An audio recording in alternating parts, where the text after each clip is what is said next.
इस वीडियो में हम प्राकृत संख्याओं से संबंधित 5 महत्वपूर्ण सूत्र बताने वाले हैं, जिससे संबंधित प्रश्न प्रतियोगी परीक्षाओं में अक्सर पूछे जाते हैं। तो चलिए देखते हैं कि पहला सूत्र क्या है। तो पहला है प्रथम n प्राकृत संख्याओं का योगफल बराबर n कोष्टक में n-1/2। तो ये पहला सूत्र है। देखिए, इसमें ऐसा भी पूछा जा सकता है कि प्रथम 10 प्राकृत संख्याओं का योगफल क्या होगा, प्रथम 20 प्राकृत संख्याओं का योगफल क्या होगा, प्रथम 15 प्राकृत संख्याओं का योगफल क्या होगा। तो इस सूत्र के माध्यम से अगर करेंगे तो वो जल्दी हो जाएगा। ठीक है, तो देखिए हम मान लेते हैं कि यहाँ पे 15 प्राकृत संख्याओं का योग पूछा है। तो n बराबर हो गया 15 और यहाँ पे ये जो सूत्र है, सूत्र में हम n का मान 15 रख देंगे। तो क्या हो जाएगा 15 कोष्टक में 15-1/2। ठीक है, तो ये हो जाएगा 15 गुणे कोष्टक के अंदर हो रहा है 16, 15-1/16/2। तो 2-8-16 ये कट गया और इसके इससे गुणा हो जाएगा 15-8-120। तो आपका उत्तर आ जाएगा 15-8-120। ठीक है, अगर आपको ये सूत्र याद नहीं होता है किसी कारणवश, तो आप एक और तरीके से इसे हल कर सकते हैं।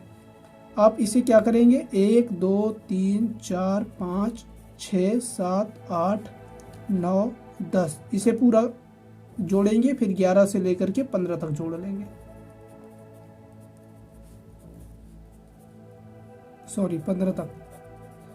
तो 1 से लेकर के 15 तक के प्राकृत संख्याओं को जोड़ लेंगे, तब भी आपका आंसर 120 ही आएगा। देखिए 1 2 3 3 6 4 10 5 15 15 6 21 21 7 28 28 8 36 36 9 45 10 55 और यहाँ पे हो जाएगा 1 2 3 3 6 4 10 5 15 की 5 हासिल 1 2 3 4 5 5 1 6 65 55 और 65 जोड़ेंगे तो 65 पे 55 जोड़ेंगे तो 5 5 10 6 5 11 1 12 120 ही आ रहा है।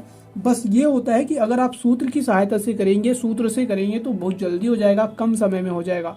और आप जानते हैं कि प्रतियोगी परीक्षाओं में आपको एक क्वेश्चन का सिर्फ 1 मिनट ही दिया जाता है। तो चलिए देखते हैं अगला सूत्र कौन सा है। देखिए अगला सूत्र है आपका प्रथम n प्राकृत संख्याओं के वर्गों का योगफल। n कोष्टक में n-1 कोष्टक बंद, फिर कोष्टक में है 2n-1/6। ठीक है, तो ये हो गया। अगर आपसे पूछ दे कि प्रथम 8 प्राकृत संख्याओं का योगफल क्या होगा, तो n बराबर हो जाएगा 8 और इस सूत्र में मान रख देंगे। तो क्या हो जाएगा, जहां जहां पे n है वहां पे मान 8 रखेंगे तो हो जाएगा 8 कोष्टक में 8-1, फिर कोष्टक में है 2 गुणे 8-1/6। यहाँ पे 2n है, मतलब 2 का n से गुणा है, इसलिए यहाँ पे 2 गुणे 8 लिखा गया है। और ये हो जाएगा 8 8 गुणे 9 गुणे 2-8-16 17/2। तो हो जाएगा 2 चौको 8 कट गया और ये हो जाएगा 4 नहीं 36, 36 का गुणा 17 से करेंगे तो 36 गुणे 17, 17 छक्का 102 का 2 हासिल 10, 17 3 51 10 61, यानी आपका आंसर आ रहा है 612। तो प्रथम 8 प्राकृत संख्याओं के वर्गों का योगफल हो जाएगा 612। ऐसे ही आपसे पूछ सकता है कि प्रथम 10 प्राकृत संख्याओं के वर्गों का योगफल क्या होगा, 20 प्राकृत संख्याओं के वर्गों का योगफल क्या होगा। तो बस आप n बराबर 10 या n बराबर 20 लेकर के इस सूत्र में मान रखेंगे तो आपका आंसर सही आएगा, एकदम सही होगा और बहुत कम समय में आप इसे हल कर पाएंगे। देखिए तीसरा प्रश्न है प्रथम n प्राकृत संख्याओं के घनों का योगफल। अभी तक हम वर्गों में थे, पहले प्रथम प्राकृत संख्याओं का योगफल देखे फिर प्रथम प्राकृत संख्याओं के वर्गों का योगफल देख ले। अब प्रथम n प्राकृत संख्याओं के घनों का योगफल देखेंगे। तो इसका सूत्र होता है n कोष्टक में n-1/2 का होल वर्ग है। ठीक है, तो यहाँ पे मान लेते हैं कि पूछता है आपसे प्रथम 7 प्राकृत संख्याओं के घनों का योग। ठीक है, मान लीजिए मानते हैं n बराबर 17 दे रहा है, यानी प्रथम 17 प्राकृत संख्याओं के घनों का योगफल। तो इस पे n का मान 17 रखेंगे तो यहाँ पे हो जाएगा 17, कोष्टक में हो जाएगा 17-1/2 और इसका है होल वर्ग। तो हो जाएगा 17 गुणे 17 1 18 हो गया /2 का होल वर्ग। तो ये कट जाएगा, 2 नाम 18 और 17 का 9 से गुणा होगा तो 17 नहीं हो जाएगा 153 और 153 का वर्ग निकाल देंगे। तो देखिए 153 का जब वर्ग निकालेंगे तो 153 का 153 से ही गुणा करना पड़ेगा।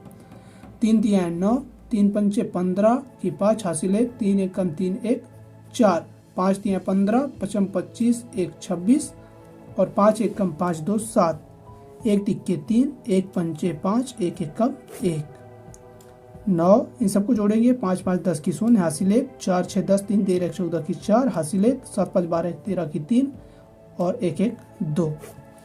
तो आपका आंसर आ गया 23,409। यानी अगर प्रथम 17 प्राकृत संख्याओं को घनों का योगफल पूछा जाता है तो आपका आंसर आएगा 23,409। अगला है प्रथम n प्राकृत सम संख्याओं का योगफल बराबर n कोष्टक में n धन 1। ये भी एक सूत्र ही है।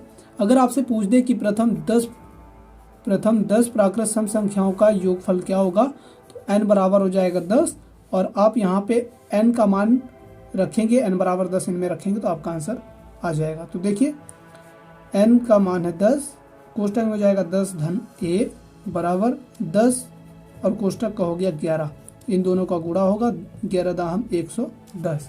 ये आपका आंसर हो जाएगा।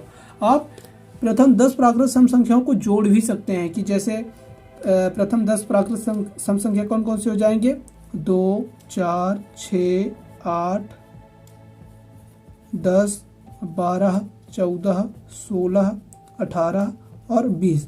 अगर आप इन्हें भी जोड़ते हैं तो 110 ही आएगा। बात यह है कि आप सूत्र की सहायता से बहुत जल्दी कर पाते हैं। देखिए अगला है प्रथम n प्राकृत विषम संख्याओं का योगफल। तो प्रथम n विषम संख्याओं का योगफल है n का वर्ग। तो देखिए अगर आपको दे रहा है कि प्रथम 13 प्राकृत विषम संख्याओं का योगफल क्या होगा तो आप n बराबर 13 लेंगे और आपको अगर ये सूत्र याद होगा तो आप बस उसका वर्ग कर देंगे, यानी 13 का वर्ग, तो कहें कि n का वर्ग है तो यहाँ पे 13 का वर्ग हो जाएगा। और आप जानते होंगे कि 13 का वर्ग 169 होता है। और अगर नहीं जानते तो आप किसी भी संख्या का वर्ग निकालने के लिए उसका स्वयं से गुणा कर देंगे तो आपका आंसर हो जाएगा 13 तिया 39 की 9 हासिल 3 और 13 कम 13 3 16। ठीक है, तो आपका आंसर ये हो जाएगा। देखिए अगला सूत्र है के प्रथम n गुणजों का योगफल बराबर kn कोष्टक में n धन 1/2। तो इसमें ये सूत्र ऐसे प्रश्नों के लिए है। ऐसे प्रश्न पूछ सकते हैं कि 5 के प्रथम 10 गुणजों का योगफल, 10 गुणजों का योगफल क्या होगा। तो ऐसे प्रश्न जहां पे पूछेंगे तो ये सूत्र लगेगा। तो यहाँ पे k बराबर 5 मानेंगे और n बराबर 10। ठीक है, तो देखिए यहाँ पे मान रखते हैं तो k का मतलब है 5, यानी 5 गुणे 10 कोष्टक में 10 धन 1/2। ये हो जाएगा 5 दाम 50 कोष्टक में 10 1 11/2। ये कट जाएगा 25 दूना 50 और 11 का गुणा 25 से करेंगे तो हो जाएगा 11 पंचे 55 और 11 दूना 22 5 27, यानी 275 आपका आंसर है। तो आई होप आपको प्राकृत संख्याओं से संबंधित जितने भी 6 सूत्र बताए गए हैं ये अच्छे से समझ में आ गया होगा। आप इसे नोट कर लें या कि याद भी कर लें तो और अच्छी बात है, ताकि आप आने वाले प्रतियोगी परीक्षाओं में ऐसे प्रश्नों के लिए हमेशा के लिए तैयार रहें। तो इस वीडियो में इतना ही, हम मिलेंगे अगली वीडियो में। तब तक के लिए जय हिंद, वंदे मातरम।